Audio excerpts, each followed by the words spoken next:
한국의 역대급 방산무기의 등장으로 전 세계가 주목하고 있습니다. 실제 공군 참모총장이 시험 비행을 통해 역사적인 순간을 남겼는데요. 하지만 태국이 한국의 우수한 전투기를 무시하고 중국을 선택해 퇴보의 길로 걷고 있습니다. 도대체 어떤 이유가 있었던 걸까요? 아시아 방위산업 전문가인 로버트 카슨이 직접 태국을 방문해 그 이면의 복잡한 진실을 파헤쳤습니다. 단순한 무기 선택을 넘어 정치, 경제, 관광까지 얽힌 이야기를 지금 들려드립니다. 안녕하세요. 저는 아시아 방위산업 전문가인 로버트 카슨입니다. 창문을 통해 들어오는 햇살이 펜타곤 사무실의 차분한 공기를 가르며 내 책상 위 서류 더미를 비추고 있었습니다. 오늘 아침도 여느 때와 다름없이 세계 각국의 안보 상황 보고서를 검토하는 일상이었죠. 그러다 갑자기 책상 위 전화기가 울렸습니다. 수화기를 들자 상관인 매튜 월터스 국장의 목소리가 들려왔어요. 카슨, 내 사무실로 올라와 주게. 아시아 방위산업 전문가로서 12회를 보낸 저는 직감적으로 무언가 중요한 일이 있음을 느꼈습니다. 엘리베이터를 타고 5층으로 올라가는 동안 머릿속으로 최근 아시아 정세를 빠르게 정리했어요. 남중국해 영유권 분쟁부터 북한의 미사일 도발까지. 하지만 월터스 국장의 사무실에 들어서자 예상과는 전혀 다른 이야기가 시작되었습니다. 로버트, 태국 상황 알고 있나? 월터스 국장이 물었죠. 최근 정치적 불안정이 계속되고 있다고 들었습니다만 월터스 국장은 책상 위에 놓인 파일을 제게 밀어주었어요. 태국이 차기 전투기로 중국의 JF-17을 검토하고 있다네. 순간 숨이 멎는 듯 했습니다. 한국의 KF-21은 현재 세계 방산 시장에서 가장 주목받는 전투기 중 하나였으니까요. 성능과 가격 경쟁력을 모두 갖춘 전투기를 두고 태국이 왜 중국산을 선택하려는지 의문이었죠. 태국 내부에 뭔가 있는 것 같아. 카슨, 자네가 직접 가서 조사해주게. 이건 단순한 방산 계약 이상의 의미가 있을 수 있어. 월터스 국장의 얼굴에서 깊은 우려가 느껴졌습니다. 미국과 중국의 세력 다툼이 펼쳐지는 동남아시아에서 태국은 중요한 위치를 차지하고 있었어요. 그들의 결정은 지역 안보 질서에 큰 영향을 미칠 수 있었죠. 사무실로 돌아와 짐을 꾸리며 태국에 대한 자료를 검토했습니다. 자료에 따르면 태국은 전통적으로 미국의 동맹국이었지만 최근 몇 년간 중국과의 관계를 강화하고 있었어요. 그럼에도 불구하고 갑작스러운 중국 무기 선호는 이례적인 일이었습니다. 창밖으로 펜타곤의 거대한 건물을 바라보며 깊은 생각에 잠겼어요. 12회 동안 수많은 분석 보고서를 작성했지만 이번 임무는 뭔가 다른 느낌이었습니다. 단순한 무기 거래가 아닌 더 큰 지정학적 그림을 그리는 퍼즐 조각 같았죠. 비행기 표를 예약하고 태국 방콕행 비행기에 오르기까지 겨우 24시간이 걸렸어요. 비행기 안에서도 태국의 정치, 경제, 군사 상황을 담은 보고서를 읽었습니다. 창밖으로 수평선이 붉게 물들어가는 모습을 보며 생각했죠. 이번 조사가 단순한 보고서로 끝날 일이 아니구나. 16시간의 비행 끝에 방콕 수완나품 공항에 도착했습니다. 후텁지근한 공기가 저를 반겼고 공항을 빠져나오자 태국 특유의 혼잡함과 활기가 느껴졌어요. 호텔로 향하는 택시 안에서 창밖을 바라보며 이 나라가 품고 있는 비밀을 풀어내야 한다는 사명감이 가슴 깊이 느껴졌습니다. 다음 날 아침 첫 공식 일정은 태국 국방부와의 미팅이었어요. 이 만남을 통해 태국의 방산 결정 뒤에 숨겨진 실체에 한 발짝 다가설 수 있기를 기대했습니다. 호텔방에서 서류를 정리하며 준비했죠. 이제 진실을 찾아야 할 시간이군요. 아침 햇살이 방콕의 복잡한 스카이라인을 비추는 가운데 태국 국방부 건물로 향했습니다. 마주친 거대한 콘크리트 건물은 위압감을 주면서도 어딘가 낡은 느낌이 들었어요. 보안 검색대를 통과하며 긴장감이 밀려왔죠. 분석가로서 수없이 많은 고위 관료들을 만나왔지만 이번 만남은 특별히 더 중요하게 느껴졌습니다. 회의실에 들어서자 아누차 제독이 따뜻한 미소로 저를 맞이했어요. 예순을 바라보는 나이에도 불구하고 그의 눈빛은 날카로웠고 군인 특유의 위엄이 느껴졌습니다. 첫인상부터 그는 표면적인 친절함 뒤에 무언가를 숨기고 있다는 느낌이 들었어요. 미국에서 오신 분이 우리의 방위 결정에 관심을 갖는군요. 아누차 제독의 영어는 유창했지만 말투에서 미묘한 경계심이 느껴졌습니다. 대화가 진행될수록 태국 내부의 복잡한 상황이 드러나기 시작했어요. 눈앞에서 펼쳐지는 정보의 조각들을 맞추며 놀라움을 감추기 어려웠습니다. 태국 군부 내에서도 의견이 크게 갈리고 있었던 거죠. 아누차 제독은 조심스럽게 말을 이어갔고 저는 그의 미묘한 표정 변화와 손짓에서 숨겨진 메시지를 읽어내려 노력했습니다. 우리 군의 67%가 한국산 전투기를 선호한다는 사실을 아십니까? 그가 목소리를 낮추며 말했을 때 저는 충격을 받았어요. 공식적으로 중국산 전투기 도입을 검토 중인 나라의 군 대다수가 다른 의견을 가지고 있다니 이건 단순한 선호도 차이가 아닌 내부적 갈등의 신호였습니다. 회의실의 창문 너머로 방콕의 번잡한 거리가 보였어요. 멀리서 들려오는 오토바이 소리와 경적 소리가 이 나라의 혼돈스러운 모습을 대변하는 듯 했습니다. 안우차 제독은 태국의 독립적 외교 정책을 강조했지만 그의 눈빛에서 말하지 않은 이야기가 숨겨져 있음을 느꼈어요. 메모장에 중요한 포인트를 기록하면서도 머릿속으로는 이 정보의 의미를 분석하고 있었습니다. 마치 퍼즐 조각을 맞추듯 정보들을 연결하려 노력했죠. 안우차 제독이 커피를 마시는 동안 잠시 침묵이 흘렀고 그 순간 그의 책상 위 사진 한 장이 눈에 들어왔어요. 젊은 시절 미국에서 훈련받던 모습이었습니다. 저도 한때는 미국의 동맹국으로서 자부심을 느꼈습니다. 제독이 사진을 향해 시선을 돌리며 말했어요. 그의 목소리에서 향수와 씁쓸함이 섞인 감정이 느껴졌죠. 회의가 끝나갈 무렵 안우차 제독은 공식적인 입장과는 다른 이야기를 조심스럽게 꺼냈습니다. 패통 친나 총리의 결정은 군사적 판단보다 다른 요소에 의해 좌우되고 있습니다. 그의 말에 담긴 의미를 곱씹으며 회의실을 나왔어요. 호텔로 돌아오는 길, 방콕의 혼잡한 거리를 지나며 오늘의 만남을 정리했습니다. 표면적으로는 평범한 정책 논의였지만 그 아래에는 깊은 갈등과 분열이 숨겨져 있었어요. 내부의 목소리와 외부로 드러나는 결정 사이의 괴리가 너무나 컸습니다. 호텔방에 도착해 노트북을 열고 오늘의 발견을 기록했어요. 창밖으로 어둠이 내려앉은 방콕의 불빛들이 반짝이는 가운데 내일은 더 깊은 진실에 다가가기 위해 태국 공군 고위 장교들과의 비공식 만남이 기다리고 있었습니다. 오늘의 만남은 빙산의 일각에 불과하다는 직감이 들었어요. 방콕의 유명한 태국 전통 레스토랑에 도착했을 때 이미 저녁 무렵이었습니다. 화려한 장식과 은은한 조명이 고급스러운 분위기를 자아내는 이곳은 관광객들에게는 잘 알려지지 않은 현지인들의 아지트였어요. 입구에서 태국 공군 소속 삼선 중령이 저를 맞이했습니다. 그의 사복 차림에서도 군인다운 기품이 느껴졌죠.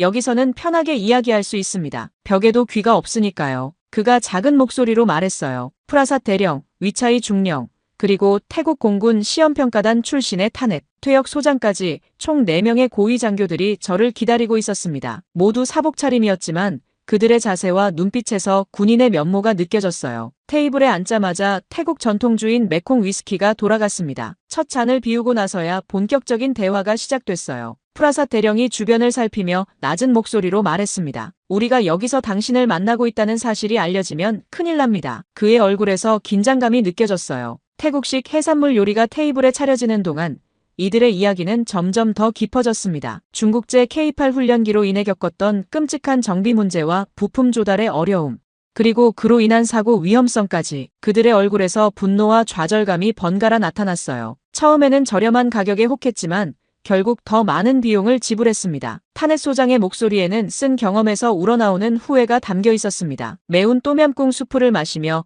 KF-21에 대한 그들의 평가를 들었어요. 놀랍게도 태국 공군은 이미 한국의 전투기에 대한 철저한 분석을 마친 상태였습니다. 위차이 중령이 꺼낸 작은 노트북에는 KF-21의 성능 데이터와 태국 공군의 요구사항 비교 자료가 있었어요. 기술적 측면에서 그들은 한국산 전투기의 우수성을 인정하고 있었습니다. 중국산 잠수함 사건도 알고 계시겠죠?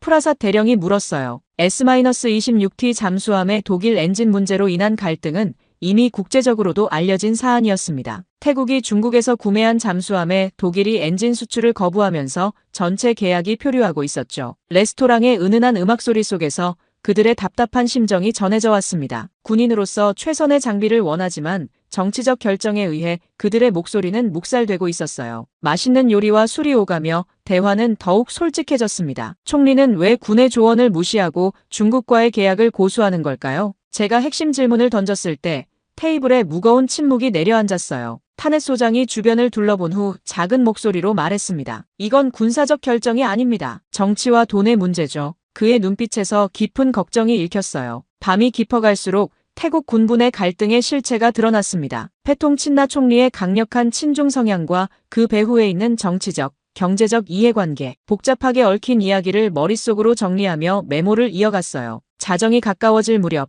만남은 자연스럽게 마무리되었습니다. 헤어지기 전 타넷 소장이 제 손을 꼭 잡으며 말했어요. 우리는 최선의 선택을 원할 뿐입니다. 국가를 위한 최선의. 그의 말에 깊은 애국심이 느껴졌습니다. 호텔로 돌아오는 택시 안에서 오늘 들은 이야기들이 머릿속을 맴돌았어요. 이제 다음 단계로 정치권과 방위사업청의 인사들을 만나 패통, 친나 총리의 결정 배경을 더 깊이 파헤쳐야 했습니다. 복잡한 퍼즐의 조각들이 하나둘 맞춰지기 시작했지만 아직 전체 그림은 보이지 않았어요. 아침 일찍 방위사업청으로 향하는 차 안에서 어제의 대화를 곱씹었습니다. 방콕의 아침은 이미 후텁지근했고 거리는 활기찬 에너지로 가득했어요. 차창 밖으로 보이는 화려한 사원과 현대적 고층 건물이 공존하는 풍경이 태국의 이중성을 보여주는 듯 했습니다. 방위사업청에 도착하자 수피치 국장이 저를 맞이했어요. 50대 중반으로 보이는 그는 날카로운 눈빛과 달리 부드러운 말투를 가진 사람이었습니다. 그의 사무실 벽에는 다양한 국가의 군수장비 사진들이 걸려 있었죠. 눈여겨본 것은 중앙에 크게 걸린 패통 친나 총리와 중국 고위 관료의 악수 사진이었어요. 우리 총리는 실용주의자입니다. 수피치 국장이 커피를 건네며 말했어요. 그의 표정에서는 어떤 감정도 읽을 수 없었지만 목소리에서 미묘한 긴장감이 느껴졌습니다. 대화가 진행될수록 패통 친나 총리의 복잡한 정치적 계산이 드러났어요. 군부 쿠데타로 권력을 잡은 그는 정통성 확보에 늘 목마른 상태였습니다. 중국은 그에게 민주주의와 인권 문제에 대한 비판 없이 경제적, 정치적 지원을 제공하고 있었죠. 수피치의 설명을 들으며 퍼즐이 맞춰지는 느낌이었어요. 중국은 패통 친나 총리의 정권 안정의 중요한 후원자입니다. 서방이 인권과 민주화를 요구할 때 중국은 내정 불간섭 원칙을 강조하죠. 수피치가 창밖을 바라보며 말했습니다. 오후에는 태국 의회 국방위원회 소속의 타완 의원을 만났어요. 야당 소속인 그는 커피숍에서 저를 은밀히 만났습니다. 주변의 시선을 의식하며 그는 작은 목소리로 말했어요. 총리의 중국 선호는 개인적 이익과 직결됩니다. 중국과의 계약에는 항상 보이지 않는 항목이 있죠. 그의 눈빛에서 분노와 좌절감이 읽혔습니다. 타완 의원에 따르면 패통 친나 총리의 가족 기업들이 중국과의 무역에서 독점적 지위를 누리고 있었어요. 특히 그의 조카가 운영하는 회사는 중국 국영기업들과의 합작 투자로 급성장했다고 합니다. 이런 연결고리가 방산 결정에도 영향을 미치고 있다는 의혹이 제기되고 있었죠. 해질녘, 저는 방콕 외곽의 한 군사기지를 방문했습니다. 이곳에서 은퇴한 차룬 장군을 만났어요. 80에 가까운 나이에도 불구하고 그의 자세는 군인 그대로였습니다. 그는 태국 군부의 원로로 여전히 현역 장교들에게 존경받는 인물이었어요. 우리 군은 항상 태국의 독립성을 중시해왔소. 차룬 장군의 목소리에는 깊은 애국심이 담겨 있었습니다. 균형 외교는 필요하지만 한쪽으로 너무 기울면 위험하다는 것을 역사가 증명했소. 그의 서재에는 태국 군사 역사를 담은 수많은 책과 사진들이 있었어요. 특히 미국과의 오랜 군사 협력을 보여주는 자료들이 눈에 띄었습니다. 차룬 장군은 태국 군부의 반발에도 불구하고 총리가 개인적 정치 이익과 중국과의 관계 강화를 우선시하는 결정을 내리고 있다고 비판했어요. 호텔로 돌아오는 길, 오늘 만난 사람들의 이야기를 정리했습니다. 권력, 돈, 정치적 생존이 뒤얽힌 복잡한 방정식이 보이기 시작했어요. 패통 친나 총리에게 방산 결정은 단순한 국방 문제가 아닌 정권 유지의 수단이었습니다. 이제 중국과 태국의 경제적 관계를 더 깊이 파고들어 실체적 진실에 다가가야 했어요. 다음 날 아침, 태국 상무부 앞에서 만난 경제자문관 수타사크는 정부 내 경제파의 대표적 인물이었습니다. 우리는 방콕의 번화가에 있는 조용한 카페로 자리를 옮겼어요. 창밖으로는 분주하게 오가는 사람들과 끝없이 이어지는 교통체증이 보였죠. 마치 태국 경제의 복잡한 흐름을 상징하는 듯 했습니다. 중국은 태국에 거대한 경제적 유혹을 제공하고 있어요. 수타사크가 커피를 저으며 말했습니다. 그의 목소리는 차분했지만 눈빛에서는 우려가 읽혔어요. 1대1로 프로젝트를 통해 약속된 투자 금액은 50억 달러에 이릅니다. 정치인들에겐 거부하기 어려운 제안이죠. 수타사크의 설명을 들으며 노트북을 열어 데이터를 살펴봤어요. 최근 5년간 태국 마이너스 중국 무역량은 2배 이상 증가했고 중국의 직접 투자도 급증했습니다. 표면적으로는 번영을 약속하는 수치였지만 그 이면에는 불균형한 의존 관계가 자리 잡고 있었어요. 실상을 알려드리죠. 수타사크가 목소리를 낮추며 말했습니다. 중국이 주도하는 인프라 프로젝트에는 항상 조건이 따라요. 중국 기업, 중국 노동자, 중국 자재, 결국 자금은 중국으로 다시 흘러갑니다. 오후에는 한국 방산기업 대표들과의 만남이 예정되어 있었어요. 방콕 시내의 한 호텔 미팅룸에서 3명의 기업 임원들을 만났습니다. 그들은 태국 정부에 제안한 기술 이전 계획에 대해 상세히 설명했어요. 우리는 단순히 장비를 판매하는 것이 아닙니다. 백 이사의 설명에 깊이 고개를 끄덕였죠. KF-21 일부 부품의 현지 생산, 정비센터 설립, 기술자 교육, 이 모든 것이 패키지에 포함되어 있습니다. 한국 기업들이 제안한 기술 이전 모델은 태국의 항공 방산 역량을 실질적으로 강화할 수 있는 내용이었어요. 특히 인상적이었던 것은 오랜 시간에 걸친 단계적 기술 이전 계획이었습니다. 당장의 이익보다 장기적 파트너십을 중시하는 접근법이었죠. 중국의 제안서도 받습니다. 김 부장이 태블릿을 건네며 말했어요. 그들은 화려한 약속을 하지만 실제 계약서의 작은 글씨를 보면 핵심 기술 이전은 전혀 없습니다. 저녁에는 방콕의 유명한 싱크탱크인 아시아미래 연구소를 방문했습니다. 파이살 박사는 태국의 저명한 경제학자로 중국의 경제적 영향력에 대한 연구로 유명했어요. 그의 사무실 벽면에는 동남아시아 국가들의 경제 지표를 보여주는 차트가 가득했습니다. 1대1로는 양날의 검입니다. 파이살 박사가 차트를 가리키며 설명했어요. 단기적으로는 경제 성장을 가져올 수 있지만 장기적으로는 경제적 종속을 초래할 수 있습니다. 그의 분석에 따르면 중국의 차관으로 진행된 프로젝트들은 여러 개발도상국에서 부채 함정을 야기했다고 해요. 스리랑카의 한반토타 항구처럼 결국 중국의 운영권을 넘기는 사례가 증가하고 있었죠. 방산 계약도 마찬가지입니다. 파이살 박사의 목소리가 진지해졌어요. 표면적 가격은 저렴할지 모르지만 장기적 운영 비용, 부품, 의존도, 기술적 종속성을 고려하면 실제 비용은 훨씬 높습니다. 연구소를 나오며 머릿속으로 오늘 얻은 정보들을 정리했습니다. 경제적 유혹과 기술적 현실 사이의 괴리가 점점 명확해지고 있었어요. 태국이 직면한 선택은 단순한 무기 구매를 넘어 국가의 기술적 자립과 경제적 독립성에 관한 문제였습니다. 호텔로 돌아와 창밖의 방콕 야경을 바라보며 생각에 잠겼어요. 이제 다음 단계로 태국 내 관광산업의 변화와 반한 감정이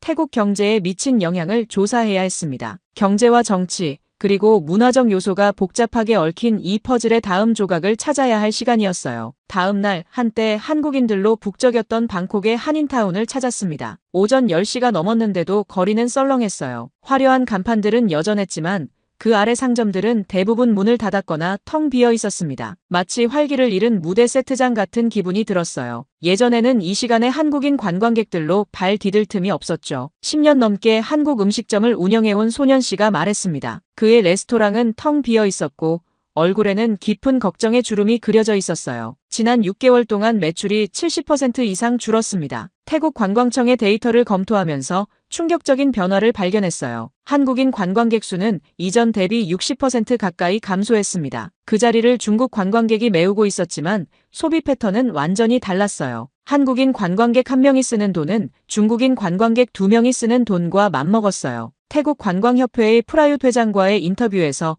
그가 한숨을 쉬며 말했습니다. 특히 고급 쇼핑몰과 레스토랑이 큰 타격을 받고 있죠. 문제는 단순한 관광객 숫자가 아니었어요. 한국인 관광객들은 쇼핑, 식도락, 뷰티 서비스 등의 지갑을 활짝 열었지만 중국인 관광객들은 주로 단체 패키지 여행으로 방문해 제한된 장소에서만 소비하는 경향이 있었습니다. 이는 태국 현지 소상공인들에게 직접적인 타격을 주고 있었어요. 오후에는 방콕의 대표적인 쇼핑 지역인 시암 스퀘어를 방문했습니다. 화려한 쇼핑몰 안에서도 곳곳에 공실이 눈에 띄었어요. 한국 화장품을 전문적으로 판매하던 매장들은 대부분 문을 닫았고 그 자리에는 대형 중국 브랜드들이 들어서고 있었습니다. 우리는 한국 손님이 그립습니다. 쇼핑몰 안에서 만난 액세서리 판매자 콘차 씨의 말이 가슴에 와닿았어요. 그녀의 가게 한쪽에는 한국어로 적힌 감사합니다.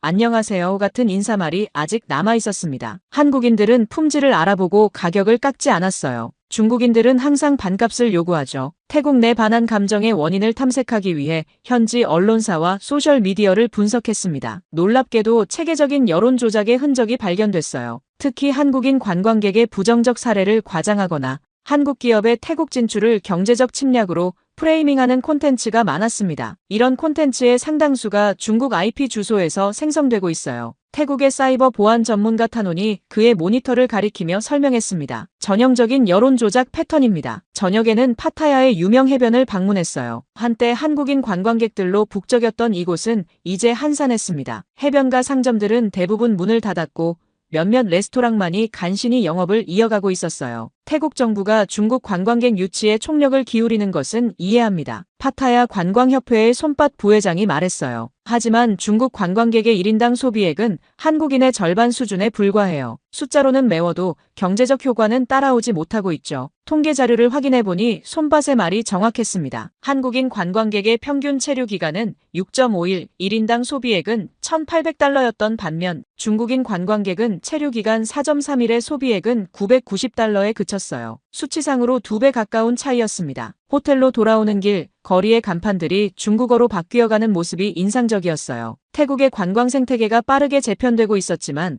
그 과정에서 현지 경제는 적지 않은 타격을 입고 있었습니다. 또한 중국 자본의 유입이 태국의 경제적 자주성에 미치는 영향도 우려스러웠어요. 노트북을 열고 오늘의 발견을 정리하며 다음 단계로 베트남의 상황을 조사해야겠다고 생각했습니다. 태국과 베트남의 대조적인 상황이 동남아시아의 새로운 경제 지형도를 보여줄 것 같았어요. 이튿날 아침 일찍 베트남행 비행기에 올랐습니다. 방콕에서 다낭까지는 불과 1시간 반 정도의 비행이었지만 두 도시의 분위기는 천지 차이였어요. 다낭 공항에 도착하자마자 한국어 안내판과 광고들이 눈에 들어왔습니다. 입국장에는 한국인 관광객들을 맞이하는 현지 가이드들이 한국어로 활기차게 인사하고 있었어요. 작년에만 한국인 관광객이 65% 증가했습니다. 베트남 관광청의 응우옌 국장이 자랑스럽게 말했어요. 그의 사무실 벽에는 한국의 유명 연예인들과 함께 찍은 사진이 여러 장 걸려 있었습니다. 우리는 한국 관광객들을 위한 특별 프로그램을 계속 개발하고 있죠. 다낭의 미케비치를 따라 늘어선 리조트들은 대부분 만실이었어요. 특히 한국 기업이 운영하는 리조트들은 예약이 2달 이상 꽉 차 있다고 했습니다. 해변에는 한국인 가족들이 즐겁게 물놀이를 즐기고 있었고 주변 상점들은 한국어 메뉴와 간판으로 그들을 반겼어요. 베트남은 태국보다 더 적극적으로 우리를 환영해요. 휴가 중인 서울에서 온 김 씨 가족과 이야기를 나눌 기회가 있었습니다. 이전에는 매년 태국을 방문했지만 지금은 베트남이 더 편안하게 느껴져요. 현지인들의 태도도 훨씬 친절하고요. 오후에는 호치민시로 이동해 한국 기업들의 투자 현황을 조사했어요. 삼성전자의 대규모 공장부터 중소기업들의 활발한 진출까지 베트남은 한국 기업들의 새로운 경제 허브로 자리 잡고 있었습니다. 베트남 정부는 우리에게 실질적인 혜택을 제공합니다. 호치민에서 식품 가공 공장을 운영하는 박 대표의 설명이 인상적이었어요. 세금 혜택뿐만 아니라 행정적 지원도 원활하죠. 무엇보다 정부 정책의 일관성이 큰 장점입니다. 베트남 경제부 자료에 따르면 한국은 베트남의 최대 투자국 중 하나로 성장했습니다. 특히 제조업, 관광업, IT 분야에서 협력이 두드러졌어요. 베트남 정부는 한국과의 경제 협력을 위한 전담 부서까지 설치하고 적극적인 지원 정책을 펼치고 있었습니다. 다시 태국으로 돌아와 방콕과 파타야의 주요 상가 지역을 재방문했어요. 이번에는 현지 상인들과 더 깊은 대화를 나눴습니다. 애틋한 장면을 목격했죠. 파타야의 한 쇼핑몰 앞에서 현지 상인들이 우리는 한국 손님이 그립다라는 플래카드를 들고 조용한 시위를 벌이고 있었어요. 한국 관광객들이 떠난 후 우리 매출은 70%나 줄었어요. 의류 상점을 운영하는 수파 씨가 눈물을 글썽이며 말했습니다. 중국 관광객들은 대부분 가이드가 데려가는 특정 상점에서만 쇼핑을 해요. 우리 같은 현지 소상공인들에게는 돌아오는 게 없죠. 태국 상공회의소의 보고서를 확인해 보니 한국인 관광객 감소로 인한 경제적 손실은 연간 약 15억 달러에 이르는 것으로 추정됐어요. 특히 방콕, 파타야, 푸켓 같은 주요 관광지의 소상공인들이 심각한 타격을 입고 있었습니다. 베트남은 우리의 장기적 경쟁자로 부상하고 있습니다. 태국 국립대학교의 경제학 교수 프라시시 심각한 표정으로 말했어요. 그들은 한국, 일본과의 관계를 전략적으로 강화하는 반면 우리는 지나치게 중국에 의존하는 실수를 범하고 있죠. 저녁 방콕의 고급 레스토랑에서 태국 외교부의 전직 고위 관료 차트리를 만났습니다. 그는 30년 이상의 외교 경험을 가진 베테랑이었어요. 동남아시아는 지금 새로운 지정학적 게임의 중심에 있습니다. 차트리가 와인 잔을 들며 말했어요. 중국, 미국, 일본, 한국 사이에서 균형을 유지하는 것이 중요한데 현 정부는 너무 한쪽으로 기울고 있어요. 호텔로 돌아와 창밖의 방콕 야경을 바라보며 깊은 생각에 잠겼습니다. 태국과 베트남의 대조적인 상황은 단순한 관광 트렌드의 변화를 넘어 동남아시아의 새로운 경제 정치적 지형도를 보여주고 있었어요. 내일은 모든 조사를 마무리하고 워싱턴으로 돌아가 최종 보고서를 작성해야 했습니다. 복잡하게 얽힌 이 지역의 진실을 어떻게 정확히 전달할 수 있을지 고민하며 잠이 들었어요. 워싱턴으로 돌아오는 비행기 안에서 지난 2주간의 조사 결과를 정리했습니다. 창밖으로 펼쳐진 구름 위의 풍경을 바라보며 태국에서 보고 들은 모든 것이 머릿속을 맴돌았어요. 단순했던 초기 질문은 이제 훨씬 복잡한 그림으로 변해 있었습니다. 태국의 방산 결정은 단지 군사적 판단이 아닌 정치, 경제, 문화적 요소가 복잡하게 얽힌 결과물이었죠. 펜타곤에 도착한 다음 날 아침, 월터스 국장의 사무실에서 첫 번째 브리핑을 시작했습니다. 그의 책상 건너편에 앉아 준비해온 자료를 펼쳤어요. 태국의 결정은 우리가 생각했던 것보다 훨씬 복잡합니다. 제 말에 월터스 국장은 깊이 고개를 끄덕였어요. 이건 단순한 군사적 선택이 아닌 패통 친나 총리의 정치적 생존 전략과 밀접하게 연관되어 있습니다. 3일간의 집중적인 보고서 작성 끝에 두꺼운 파일처를 완성했어요. 태국-중국 관계 방산을 넘어선 전략적 분석이라는 제목의 이 보고서는 펜타곤과 국무부, 고위 관료들 사이에서 빠르게 회람되었습니다. 보고서의 핵심은 군사적 접근을 넘어선 종합적 전략의 필요성이었어요. 우리는 동남아시아에서 단순히 무기를 팔려고 하는 것이 아니라 신뢰할 수 있는 파트너로 인식되어야 합니다. 경제, 문화, 교육 분야에서의 협력이 방위 협력의 토대가 되어야 해요. 국무부 동아시아 태평양 차관보와의 미팅에서 재분석에 대한 깊은 논의가 이어졌습니다. 태국이 중국 쪽으로 기울고 있는 상황에서 우리는 어떻게 대응해야 할까요? 차관보가 물었죠. 상호 존중의 가치를 보여줘야 합니다. 제 대답에 회의실의 분위기가 진지해졌어요. 중국은 단기적 경제적 유혹을 제공하지만 우리는 장기적 파트너십과 현지 역량 강화를 지원할 수 있습니다. 이것이 베트남에서 효과를 보였습니다. 보고서는 태국 내 반한 감정이 조작된 여론의 결과라는 분석도 포함하고 있었어요. 소셜미디어 분석 결과 태국 내 반한 정서의 상당 부분이 체계적인 여론 조작의 결과물로 보입니다. 특히 중국 IP에서 생성된 콘텐츠가 많았죠. 제 보고서의 영향으로 미 국무부는 동남아시아 파트너십 강화 이니셔티브를 준비하기 시작했습니다. 이 프로그램은 단순한 군사 원조를 넘어 현지 산업 발전, 교육 교류, 문화 협력을 포괄하는 종합적 접근법을 담고 있었어요. 특히 태국과의 관계 개선을 위한 특별 태스크포스가 구성되었습니다. 우리는 태국 국민들에게 미국이 단순한 무기 판매자가 아닌 진정한 파트너임을 보여줘야 합니다. 태스크포스 책임자가 첫 회의에서 강조했죠. 보고서 제출 한 달 후 저는 다시 태국을 방문할 기회가 있었어요. 이번에는 외교적 사절단의 일원으로서였습니다. 방콕의 분위기는 미묘하게 변하고 있었어요. 중국 자본의 유입으로 대형 건설 프로젝트들이 곳곳에서 진행 중이었지만 현지인들의 표정에서는 우려가 느껴졌습니다. 태국 국방부에서 다시 만난 안우차 제독의 얼굴에는 깊은 고민의 흔적이 있었어요. 패통 친나 총리의 결정은 변함이 없지만 군 내부의 우려는 커지고 있습니다. 특히 중국산 장비의 실제 운용 성능과 유지 보수 문제로요. 마지막 날 방콕 외곽의 한 대학에서 강연할 기회가 있었습니다. 젊은 학생들의 눈빛에서 태국의 미래에 대한 열정과 고민이 동시에 느껴졌어요. 균형 잡힌 외교는 태국의 오랜 전통입니다. 한 나라에 지나치게 의존하는 것은 장기적으로 국익에 부합하지 않을 수 있습니다. 워싱턴으로 돌아온 후 저는 동남아시아 전략 재검토 위원회의 상임 고문으로 임명되었습니다. 제 책상 위에는 아직도 태국에서 가져온 작은 기념품이 놓여 있어요. 그것은 제게 단순한 지정학적 분석을 넘어 사람과 문화에 대한 이해가 얼마나 중요한지 항상 상기시켜주는 물건이었습니다. 결국 국가 간의 관계도 사람 사이의 관계와 마찬가지입니다. 마지막 보고서의 결론에 적은 문장이 항상 제 머릿속에 맴돌았어요. 상호 존중과 진정한 파트너십이야말로 지속 가능한 관계의 토대가 됩니다.